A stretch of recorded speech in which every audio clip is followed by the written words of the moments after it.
Hello everyone, so welcome back.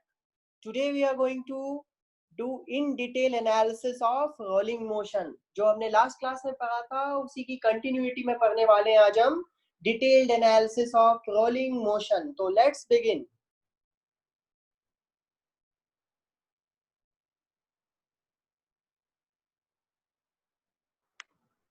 So in the last class we saw how do we represent a rolling motion in terms of the combination of purely translatory and purely rotational motion. तो हम यहाँ तक पहुंच गए थे right. इसके आगे बढ़ते हैं आज. और यहाँ पे depending on the circumstances we can have 2 to 3 cases here. So let's do the case study.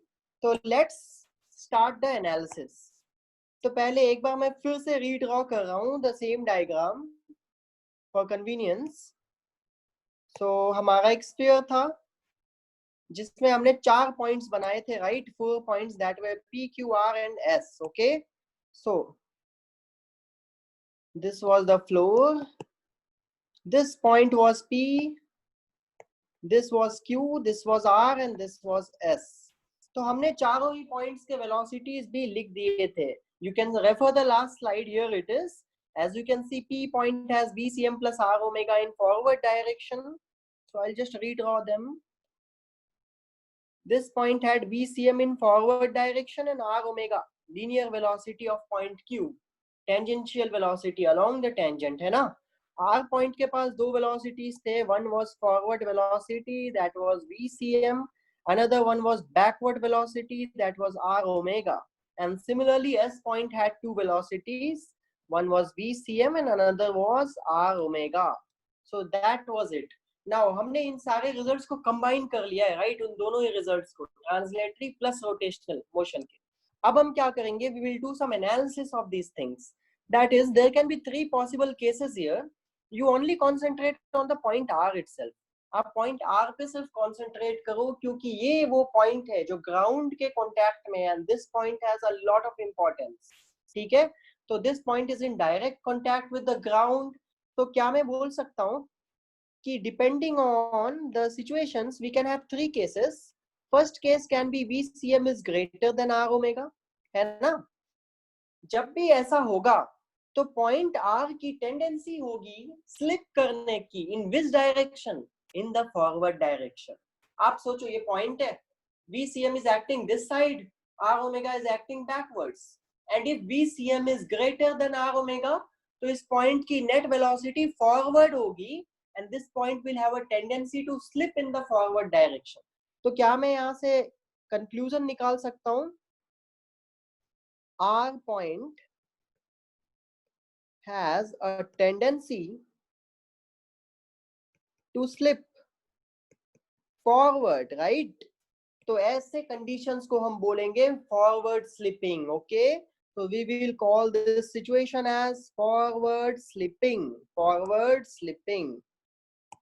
तो ध्यान रखना इस बात का.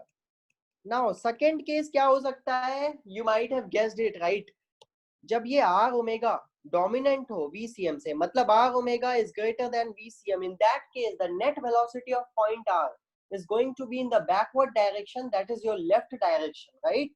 और जब भी उसकी बैकवर्ड वेलोसिटी होगी, नेट वेलोसिटी बैकवर्ड होगा, तो उसकी टेंडेंसी होगी स्लिप करने की in backward direction and that will be called backward slipping. तो यहाँ से हमारा केस 2 बन गया. So let us write it down. So case 2 में क्या है? R omega is greater than VCM. भाई बहुत ही सिंपल है. अगर ऐसा सिचुएशन है, point R slips in backward direction, right? Slips in backward direction. If not slips, it has a tendency to slip, right? और ऐसे स्लिपिंग को हम बोलेंगे बैकवर्ड स्लिपिंग. Backward slipping. कभी कीचड़ में जब गाड़ी फंस जाती है, टायर गाड़ी का, मान लो आप 4 व्हीलर चला रहे हो, उसका एक टायर मड में फंस गया, you put on the accelerator, the wheel rotates but the vehicle doesn't move forward, right? That is a simple example of slipping, right? तो और देखते हैं आगे.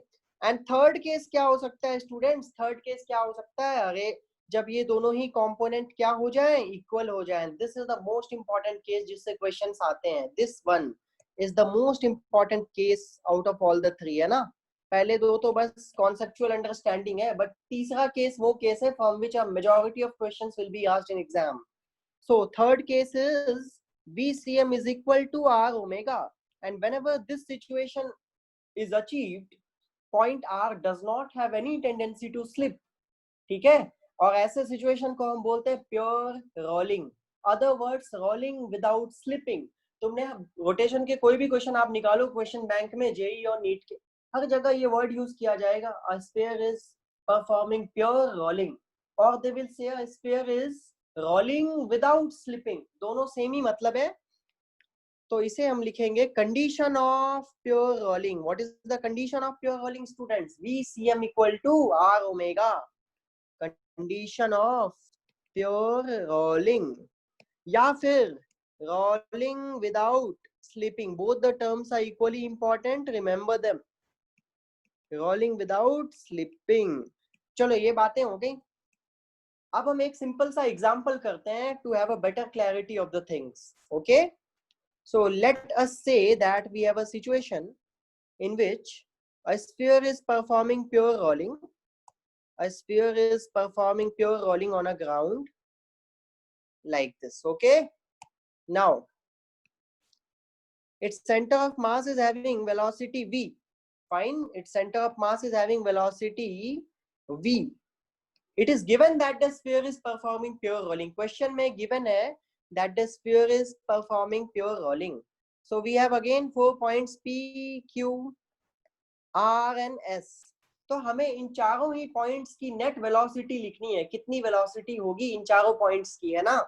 तो as we have already discussed this earlier, आप फिर से देखो यहाँ पे P पॉइंट के वेलोसिटी हमेशा फॉरवर्ड डायरेक्शन में होती थी, net velocity, and it was a summation of VCM plus R omega. But यहाँ पे ध्यान देना, पॉइंट टू बी नोटेड, इस क्वेश्चन में इटसेल्फ लिखा हुआ है the sphere is performing pure rolling, है ना, and omega is not given. So if it is performing pure rolling, then VCM is equal to R omega is already satisfied, है ना. It is already satisfied and the value of VCM is given how much? V. तो क्या मैं यहाँ पे लिख सकता हूँ that VCM which is equal to V is equal to R omega? Yes, यही तो कंडीशन है.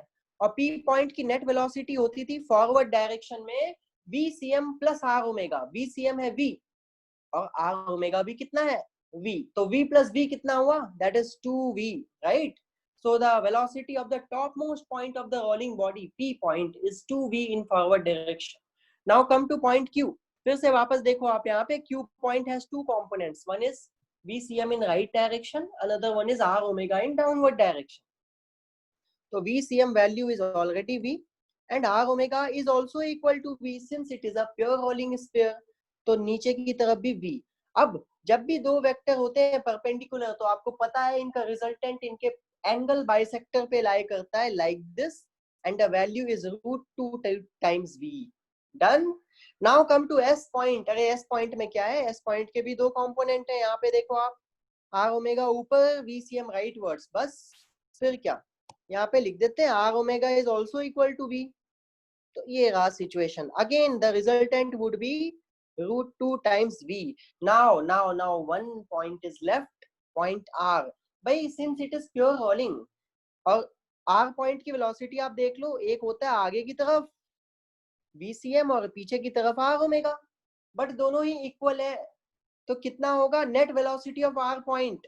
Everyone must guess it correct, right? R point has no tendency of slipping since it is pure rolling. VCM is equal to R omega, therefore point R will have zero net velocity. Net velocity of point R is 0.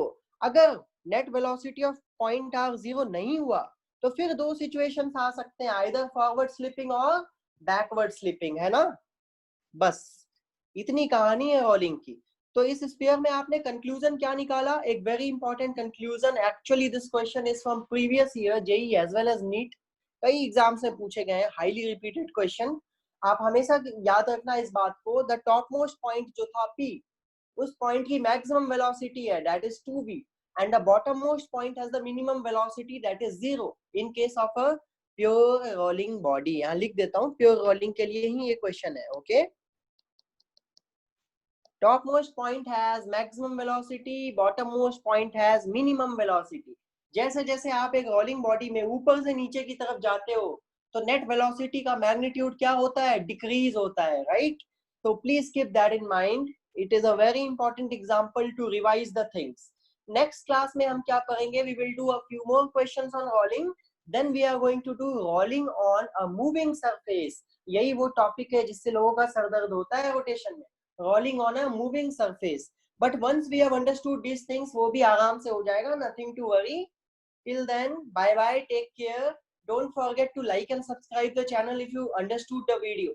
Thank you so much.